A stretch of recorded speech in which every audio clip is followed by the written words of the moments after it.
Hi, I'm Matthew White. I'm the Director of Public Works for the City of Mount Juliet.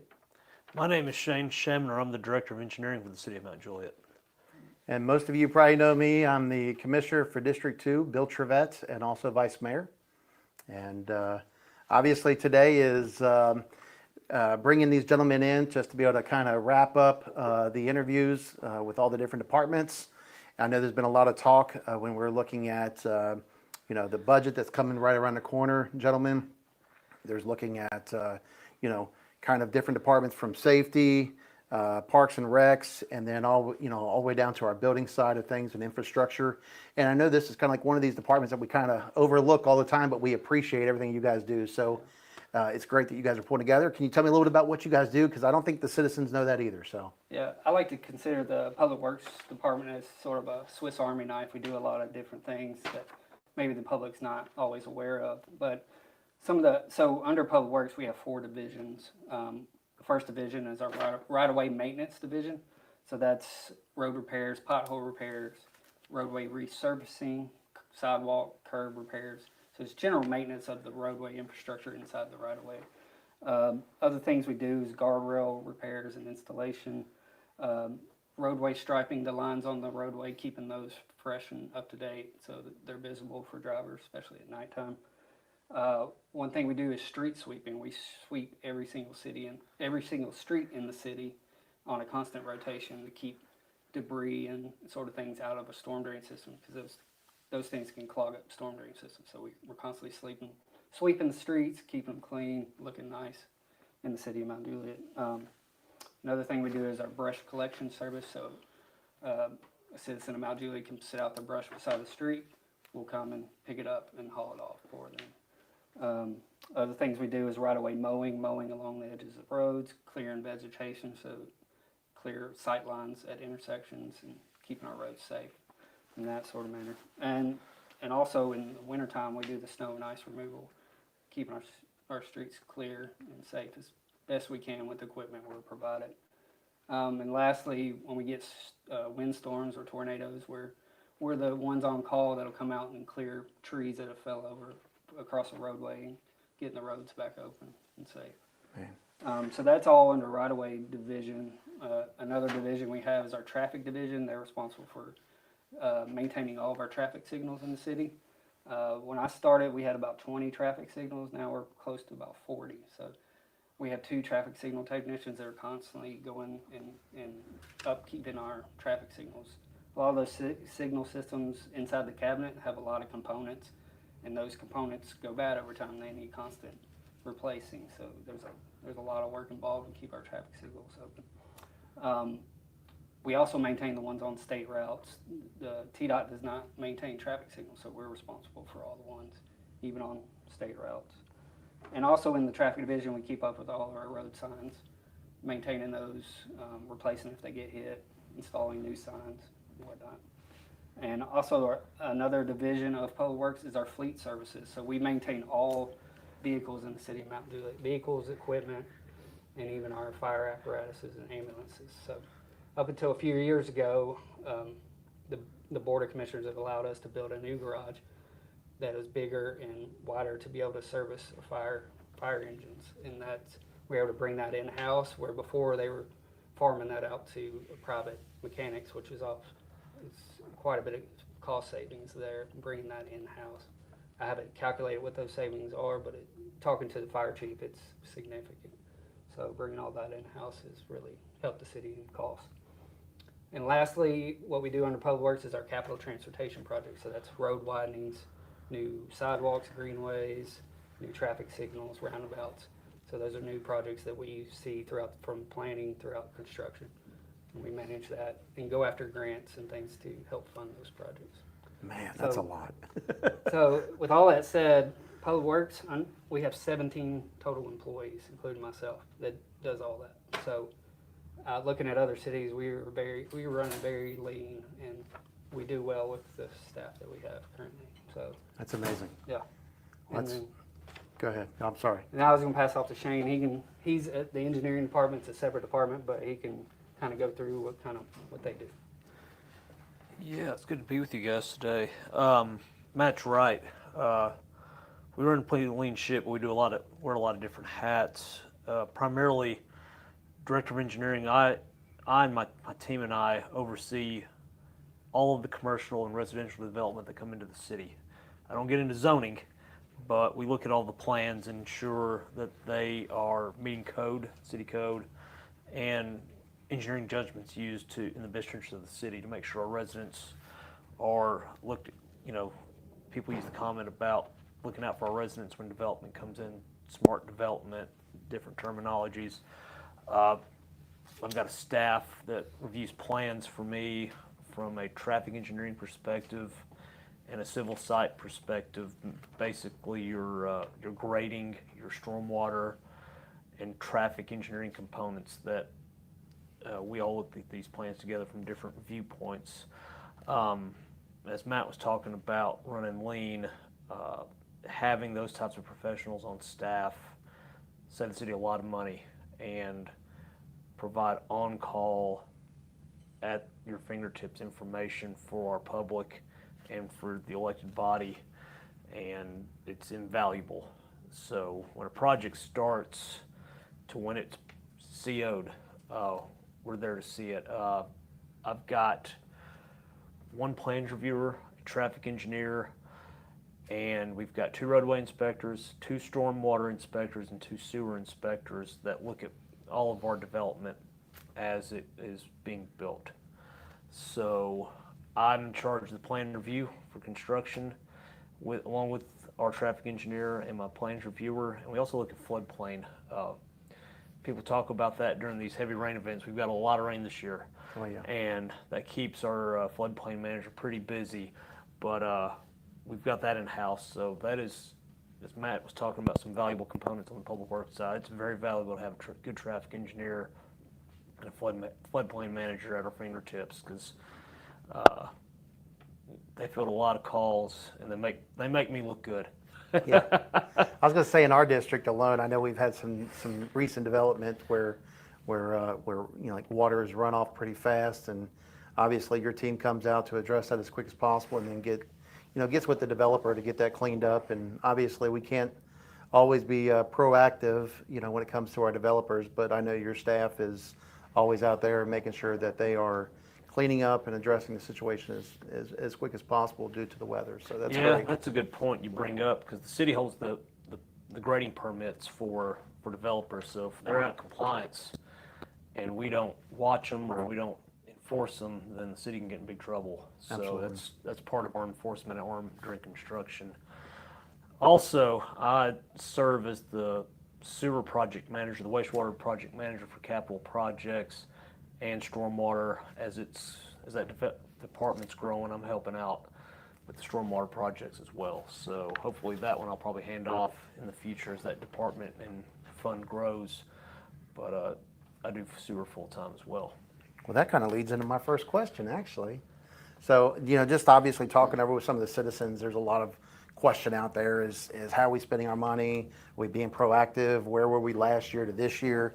And one of them is just like, what is the current master plan for infrastructure development, and how frequently is it updated? So, because I know with the sewers and so forth, I know we're looking at a very large tank that's going to be behind Mount Juliet Elementary. So is there any way you can talk a little bit about that briefly? Sure. We update our sewer plan every 5 years. I believe it's underway, right? It's going right now, getting that updated. Our primary goal with our sewer capital projects is to reinforce our existing infrastructure, our main lines, and make sure that there's always going to be enough and adequate capacity within that system. As you know, Commissioner, we don't have a treatment plant in the city, so everything is pumped to Metro, and the metering station or the collection point between the city and Metro is on Old Lebanon Dirt Road by Cobblestone Landing. So if you see a little brick building off to the side as you're leaving town going to Hermitage, that's probably one of the most important things in this city that nobody probably even knows how it functions, because that's what calculates the flow and bases our bills that Metro charges us on a monthly basis. And that was one project we finished up last year. That building was 40 years old. Okay. And We've got it retrofitted and modernized to accurately capture the flow, and hopefully it'll last us another 40 years. You say 4 or 4D? 4D. Okay. We- Just want to make first sure I one was heard that 4D. right. I was like, yeah, I Yeah. heard 4 at first. So So we've got an agreement with Metro, and as part of that agreement, which is up for renegotiation in 2029, we are building a holding tank for stormwater primarily in big rain events, because a lot of times the rain that we get enters into the sewer system and runs on to Metro. So we want to minimize that infiltration number as much as possible, because that in turn costs our residents more money. And our projects are geared towards limiting that infiltration number at all costs. So wait a minute here, just to make sure. So what you're saying is like we would get hit with what I would consider as like TIF charges, which are charges because we exceeded a certain amount coming into the metro, or how does That's that part work? of it, but also your flow increases Okay. within the pipes with rainwater Okay. as heavy rains hit. We call it infiltration. The good thing is the city as a whole has got a relatively young sewer system. The infrastructure is very good, and we call it a tight system. We want to make it tighter. We just finished a project that I think most of your constituents know, closed Robinson Park. We upsized a pipe that was 40 years old, and we saw a significant drop in that infiltration number once that project was done. So Is that all the green pipes that we've seen all the way down yes, from that was part. Mount Juliet Road all the way down to East Division? Yes, sir. Okay. I know a lot of residents were asking, what are these pipes for? So that explains a lot. Yeah, and that project right there probably will pay for itself in a few years of how much sewage and and runoff that it keeps in the system without it, without that we're not losing or infiltrating the ground or causing any environmental issues, because it was an older pipe, older technology. So we redid that. But this holding tank, the EQ basin, we call it equalization basin, is going to be a measure that'll regulate flow and hold back stormwater as we enter into a new contract with Metro, which they charge us based on the flow. So instead of sending it all at once, we can hold the flow, control the flow, and let it go. That keeps our rates steady. Okay. We're looking at about a 2-year project. They just started last week. So that'll be an 18 to 24 month project based on weather and site conditions. But I've told the Planning Commission a lot of times, it's probably the biggest sewer project the city's had since implementing the sewer system. Okay. That's great to know. Yes, Matt, sir. you want to add in anything? Regarding transportation projects in our master plan, in 2020, the Board of Commissioners approved a comprehensive transportation plan that includes road widening projects, intersection improvements, and bike and ped projects. So that was passed in 2020. It identifies all the future projects that the board wishes to see happen at some point.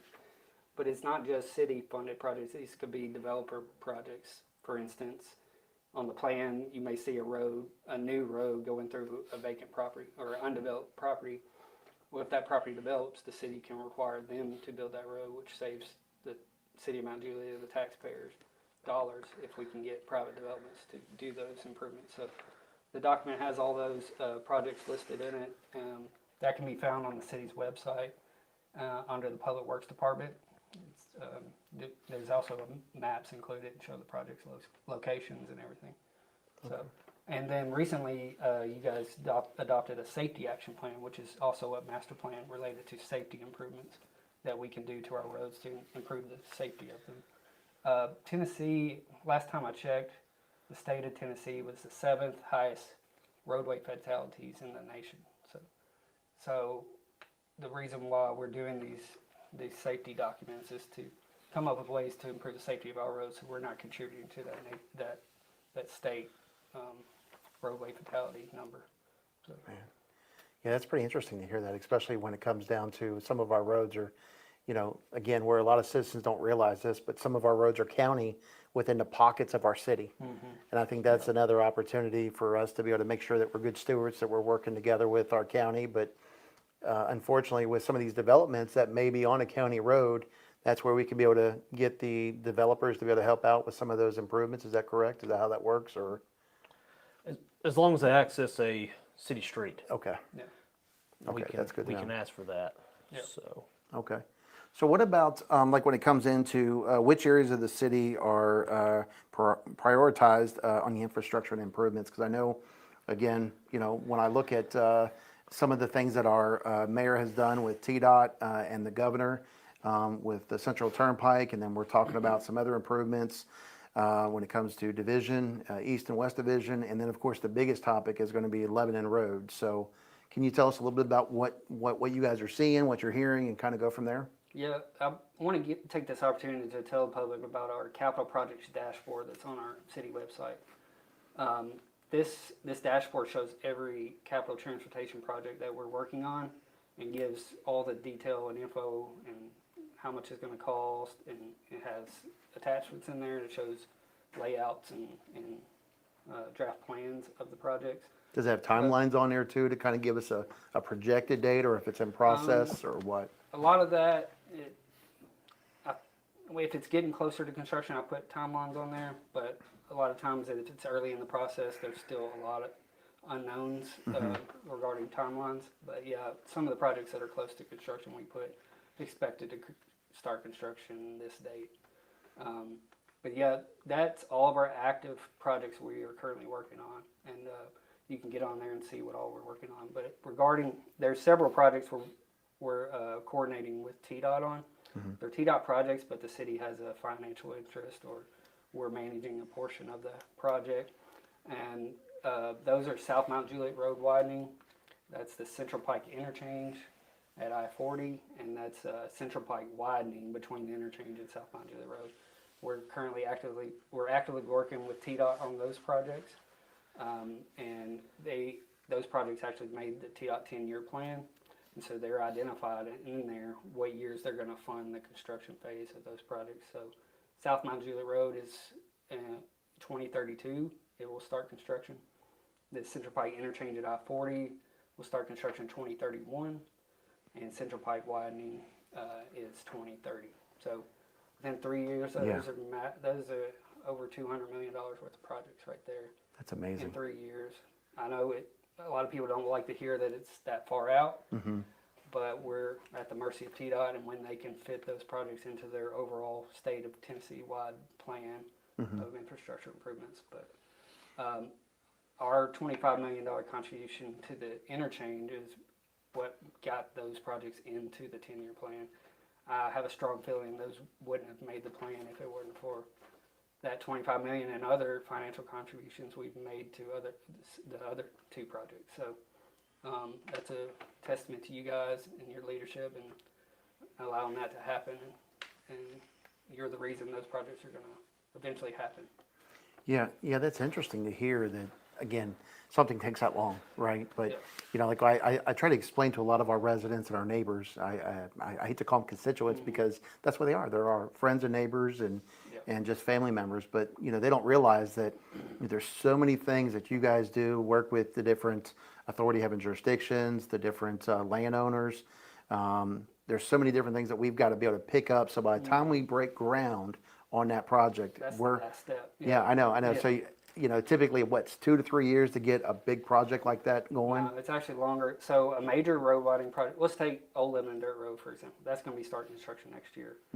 That project is going to be 10 years by the time we start it until construction is complete, 10 years. And that's a city-funded only project. Okay. If it has federal funding involved, add 2 more years too. Because there's so many, when you have federal money, there's so many other things you have to do, steps in the process. You have to get all the documents approved by TDOT. That takes time because they're busy with their own projects, and we got to send our projects to them for review. So, yeah, when you got federal funding involved, it adds time to the project. So, yeah, a typical city-funded road widening project, 10 years. And that's from planning, design. The 2 phases that take the longest are the right-of-way acquisition and the utility relocation. Okay. So on Old Lebanon Dirt Road, it's taken us 3 years we had 90 properties to acquire right-of-way and easements from. It's taken us 3 years. And there's so much involved with that. Appraisals, we have to do appraisals. Then we have to negotiate with the property owners, each individually. and some are easy to work with. They agree or assume. Some take years, like a year, to finally agree to the appraisal price that we put together. On top of that, if a property owner has a lender or mortgage, we have to work with those lenders to obtain a release of that land that we're acquiring. That, if you imagine dealing with 50 or 90 different mortgage lenders, I couldn't even imagine. and they're in no hurry to get you stuff back, and a lot of them require additional work for us to do. Like, for example, one is requiring us to do a full boundary survey of the property and survey the home, even though the home's like 100 feet away from where we're going to be doing work, or it may be a 5 or 10 acre property. We're only taking a small sliver on the front of the property, but a lot of them make us go back and we have to send our surveyors back out, get all this data, put it back on a plan, send it to them, and it's just, those are some examples that. And doing that for 90 different properties, it takes a lot of time. That a lot of people don't see that on the back end. Yeah, And that's then, pretty rough. and then after right of way is complete, then we got to get each utility provider to move their lines out of the way. And obviously, they've got work going on all over Middle Tennessee. They might not have time to send a crew to go do this in a timely manner. So we're a lot of times waiting on them. But if you've driven Old Lebanon Dirt Road lately, you see a lot of utilities moving their lines right now. So Oh, yeah. we're getting close on that. But yeah, that's some of the stuff that the general public doesn't know or see, and that's the reason projects take so long to get done. Yeah, it's pretty rough. And I'm an impatient person, so I don't like it either. Yeah. I want to get projects done as fast as possible. Well, the best part is that, I mean, with the short amount, or the small amount of folks that we do have, we're able to be efficient, and we can knock off 2 years compared to what our bigger government is putting out there. Yeah. I mean, 10 years sounds like a long time, but there's a lot of things that are in place that a lot of people don't even take consideration, so thank you for bringing that to our attention. Yeah. Like one of the other questions that I was hearing was, when it comes to sustainability and resilience, requirements and incorporating into new infrastructure projects, and how might that affect the development standards? So I don't know if you want to kind of get into that topic there, or what your thoughts are. I can talk about that one. I work very closely with the director on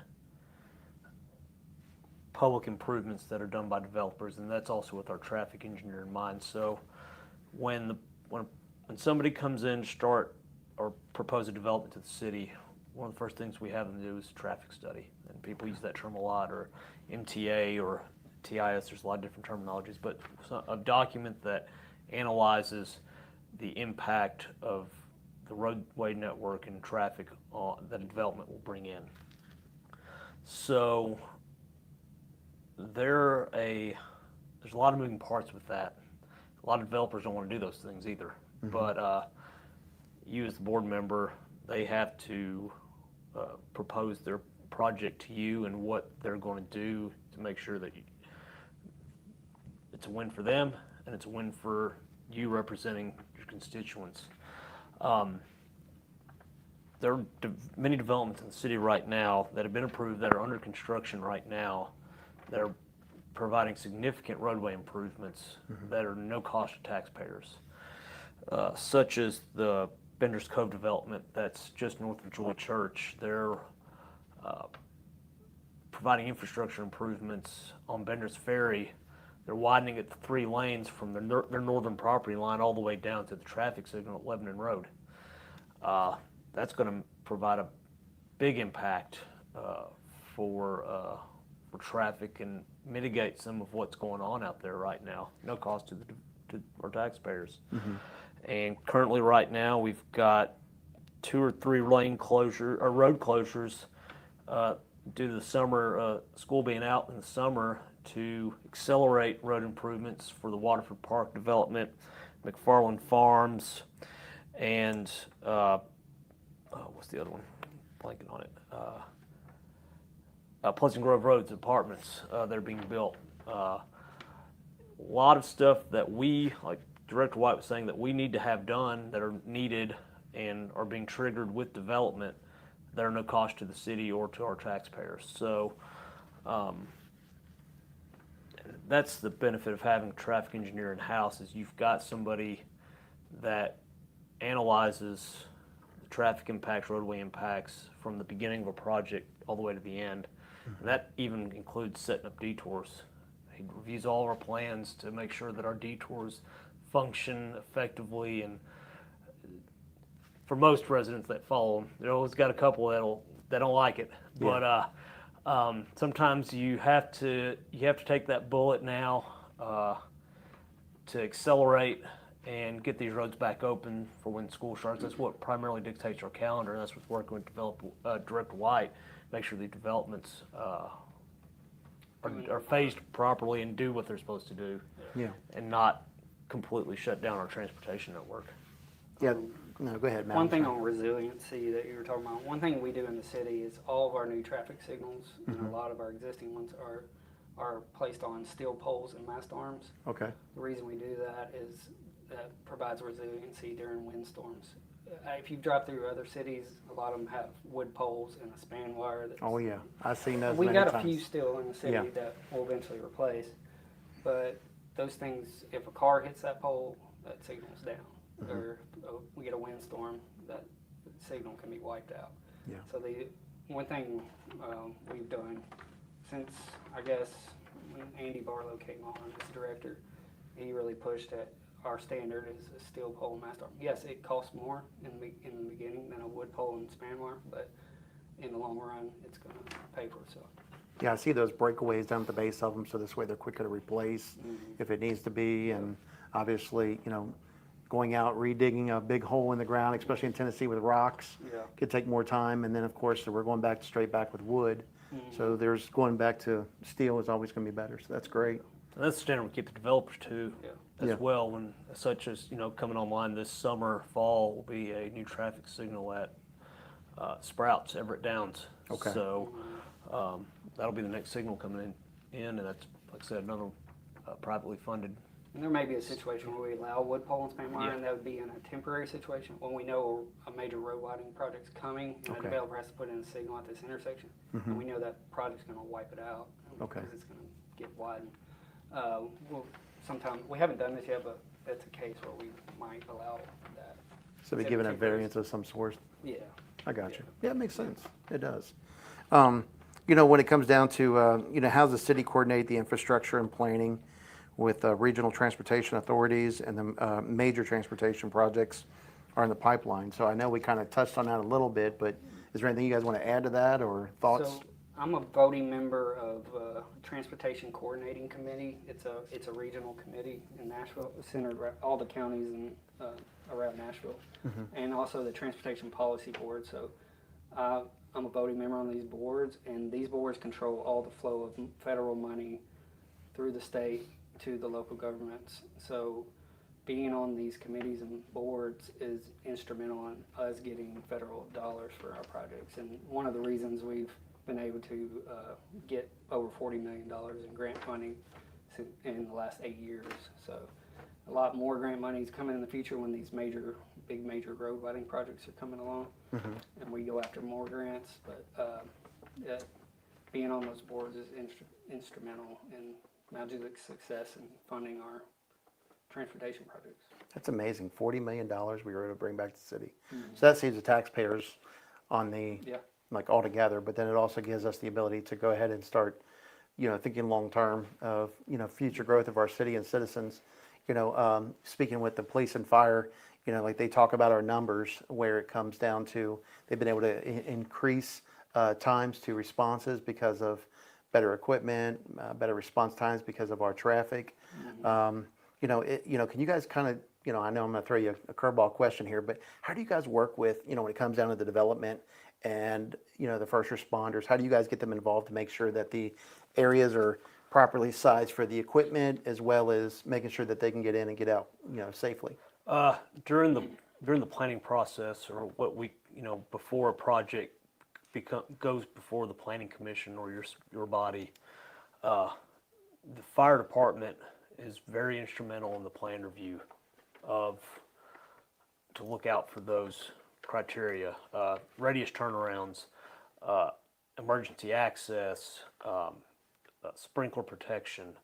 So the city's fortunate enough that they've got a full-time fire marshal that reviews all of the plans provides comments like we do from the civil engineering side and incorporates those into the developments. Okay. So That's good to know. I mean, they're being proactive as well, and they're working with your staff to, again, looking out for the best interest of the end user because, these folks haven't moved into their homes yet. So we want to make sure that we provide, proper in and out, as well as, giving them the best safety plans to get in and out. So the last question I got here is, what is the current capacity for, for the existing utilities like water, sewer, power, and the broadband? Because I know our neighboring communities, I've heard Lebanon is already maxed out on some of their sewer in certain areas. Our citizens are always talking about, Mount Juliet is growing too fast. How's our infrastructure? How are we being proactive? Moving into 2026, we're already halfway through the year, as crazy as it sounds for 2025. What are we doing with the current staff to be proactive and make sure that our services are not maxed out? yeah. I was gonna say, that's a great question, because I know it can be very long-winded. We don't control the water, the drinking water. Okay. That's done through West Wilson Utility or any of the broadband type stuff. Those are all private utility companies, but we do have a sewer utility. So Shane can talk about the sanitary sewer. Okay. So, Related to that. so currently right now, due to a subdivision regulation change in the county, the capacity on the northeast side of town, so basically Bender's Ferry, that quadrant of town, sewer capacity has been reached. We recognize that problem, and we've presented a project to the board that's currently in the budget right now. And if approved, we'll begin design and acquisition of a regional pump station that will open the capacity or transfer capacity down Golden Bear from Bender's Ferry and open that quadrant back up for the future. Everywhere else in town has ample capacity. Most notably, Central Pike. Right now, projects are a little on standby as the interchange, the widening has come in. So we foresee that once those improvements to the roadway network are made, that developments will come online very quickly. But we have the sewer there. It's ample. Like I said, it's more than enough down there right now. Okay. And the areas around Golden Bear at the interchange at 40, Costco, that's also another part of town that we've prepared for the growth to come in, and it's coming in at a steady rate, but it is coming, but we're prepared down there as well. A lot of portions of town, like where you live at Hickory Hills, Nonneville, a lot of that's already been built out. So we do have some capacity left in that area, but there's not a lot left to build there. So we're identifying our growth factors to the south and to the north and to the east. Okay. So that's where we believe it's coming, and once those roadway infrastructure improvements are made, that's where it's all going to come in at. Okay. Well, gentlemen, I mean, obviously, you guys talked about a couple of things, and I know we're not in the season right now of being proactive for the winter, but we appreciate the teams that are out there, whether if it's the road sweeps. That's always nice to see that the roads are cleaned up very quickly. You guys partner with City Beautiful with, if it's an animal on the side of the road or sweeping up the sides. I forgot to mention that. That's another Yeah. thing we do is pick up dead animals. Yeah, I was going to say, that is something that's overlooked, I know. Yeah. I mean, I think I called on one on Sunday just because heading into church, there was a deer on the side of the road. And, those are not only, I don't want to say an eyesore, but it's also more of a safety concern because if somebody breaks down, you don't want them hitting an object that's in the road. So it's great that you guys are doing that. And then the most important thing that I appreciate, because I live in a hilly neighborhood, and I think most of us do in Tennessee, which is the prevention of the snow removal and then basically building up your guys' department. There's a lot of things that I think the citizens haven't looked at, which is where we were just 40 years ago to where we are today, right? Yeah. Departments are being developed. We're bringing stuff in-house. when it comes to maintenance, being proactive, and then obviously having to purchase some of this equipment to make sure that our roads are clear during these Tennessee snowstorms that we get, and a little bit of ice, right? Yeah, 2 years ago, we almost ran out of salt because we have a salt shed it limits our capacity to store salt. Okay. We can only have so much in there. And that major storm that lasted over a week, we almost ran out of salt. And that brought us to asking you guys, the Board of Commissioners, for additional money to build a bigger salt. And you guys approved that, and that'll be going into construction very soon. It'll be open and ready to use before this next winter. That's great to know. And so we'll have a large amount of salt capacity, so we'll never have a chance of running out again. Yeah, And that's you also great. approved two new plow trucks and everything in a couple fiscal years ago. Yeah. I was going to say, we got more than 2 plow trucks, right? Yeah, we got 6 total. 6 total? Yeah. That's pretty good for We a only city had our 4, size. but, Yeah. and then we had that big event, and we realized and we need additional equipment, and appreciate the board for allowing us to get that additional equipment and salt. Well, I mean, at the end of the day, it's all about safety. We got to make sure our roads are protected. Residents have to be able to get in and out. But at the end of the day, it's also about our first responders getting in and out, because people are going to be at home. They're not going to be at their jobs when there's a snowstorm. So we got to make sure the first responders are able to, get in and out of these communities quickly and safely. So it's great that there's a partnership there. So did I miss anything? Because I know there was a lot of different conversations here. I just always want to make sure before we close it out, if there's anything you guys think that we're missing, or anything you guys want to throw out some tidbits. Stormwater utility. Okay. It's in its infancy. I didn't mention that I'm from the city side working with consultants to get projects off the ground. We're working on 2 big projects right now, replacing a culvert on Weston and Clearview, and replacing a culvert in Belinda City. Okay. Maintenance issues, big time maintenance issues. Those projects are in design right now, but we've got a presence out there. We've got a crew that handles a lot of maintenance issues right now, operations and maintenance, and balancing our funds with new capital projects. We're trying to be fiscally responsible so we don't empty out our coffers so soon. So as the utility grows in age, projects will increase, but we do have projects in the work right now.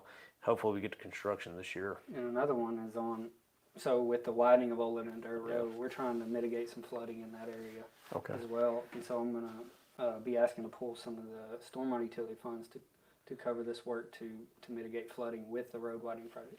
So the road widening project of Old Lebanon Dirt Road is not just a road project. It's a greenway project because there's a trail along the road. It's a sewer project because we're extending sewer to some Mount Juliet residents that don't currently have sewer service. We're mitigating flooding, so we're doing a stormwater project, and we're improving the safety of the corridor. So it's a multifaceted project that it's going to be starting construction in the spring of 2026. And Man, that's right can't around the wait for that to corner. happen. Yeah. You kind of just struck up one more thing. How many grinder pumps do we have in the city that are still at residence? Do you guys know that ballpark number? I want to say conservatively around 3,500 to 4,000. Yeah, I heard that number of 4,000. I was shocked that that the city is responsible for. So anytime that we can get sewer in those areas, those are either a couple dozen, couple hundred pumps that we could take off the system and be able to get our teams to be able to focus their times and energy on other projects. Is that correct? Or maintenance items? Yes, we're trying to minimize those numbers, and we've got a plan that like I said, the EQ basin's kind of taken front and center, but we've got a plan. We call it our pocket plan to fill in the gaps, to provide sewer and or remove residents from grinders and switch them to gravity. But that's more in the long term. Sure. But we do have a plan that we're looking to do, and one of the first ones is to fill in the gap with the Old Lebanon Dirt Road widening, and that'll, like I said, Matt said, that'll be providing sewer.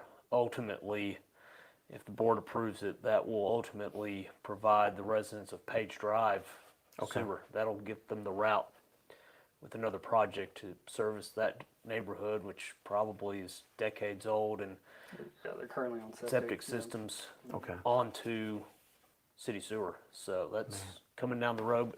not in the near future, but hopefully in the next 5 to 10 years, that's something that we're looking to do. So. Okay. Well, that's good. I mean, again, you guys are over off of Clemens Road. You guys share an office with codes. You guys share an office with fire. Who else is over there? Planning. And utility department. Utility department. So there's a lot of different departments over there on Clemens. And obviously, you guys are out of sight, out of mind. And so it's great you guys got a chance to, get together and share some of what we're accomplishing behind the scenes with our citizens and just being transparent. That's really what it boils down to. Because again, as I said at the beginning of our meeting, the biggest conversation talk right now is taxes. There's a possibility that they're going to go up. And as the assessment comes out for 2026, they're going to start that here in October. So that's going to fluctuate those taxes going down or going up, however that goes as well. So, it's always great to hear, what you guys do out of sight. You guys are kind of like Batman. Y'all come in, fix the problem, and you guys jump out. So, but anyways, I guess I'm going to let you guys close it out. That's okay. Yeah. Well, we just appreciate you giving the opportunity to highlight our departments and our hardworking staff that works for us, and we appreciate it. Yeah. And please visit our capital project dashboard if you're wondering if we're going to widen a certain road. It's all the projects we're currently working on are on there, so please visit that and get informed on what we're working on. All right, and then hey, real quick, it just came to me. Are you guys part of the C-Click Fix or Yes, so that's my department. Yeah. that's your department? There's sewer involved too. Okay. I didn't mean to close out yet, Yeah. but it just brought back up. So. Yeah. So there's a problem, right? How does that work for the citizens? So if they're driving down and they see like a damaged storm drain or something like that, because I know I put in a ticket like that for one of our storm drains. So how does that work, real quick? It's a program. You can download an app for C-Click Fix, or you can do it from a desktop computer or whatever. You create an account, and then once you create an account, you can send us any kind of maintenance issue you have with whether it's an issue with a road, sidewalk, a sewer issue. Say you smell a sewer smell by your house, you can submit that on there. If it's a problem that you can see, that you can take a picture and attach it to that maintenance request. So it's basically a maintenance request application that you can submit through C-Click Fix. Okay. Do you have anything else you can add on there? No, we can't. The projects, the equipment, everything Matt just said. We can't do it without the ultimate approval and the blessing of the Board of Commissioners to give us the tools to provide for our residents. And thank you. Yeah, well, I know our mayor and our other commissioners are very proactive. They're asking questions. I know they talk to you guys very frequently, and it's all about being just proactive for our residents. So it's a big partnership, and we're all family here, and we want the best for each other, but we also want to make sure our roads are safe. So appreciate you, gentlemen. Looking forward to our next meeting. Hopefully we can do this here in another 6 to 8 months. I want to make sure we don't keep you guys slowing down, but thank you for everything. And residents, please be transparent. If you see something, say something. If there's any type of improvements or any concerns, we need your eyes and ears. So please make sure that you reach out to us. And as always, we appreciate you guys. And 4th of July is right around the corner, so safety first, and have a great week.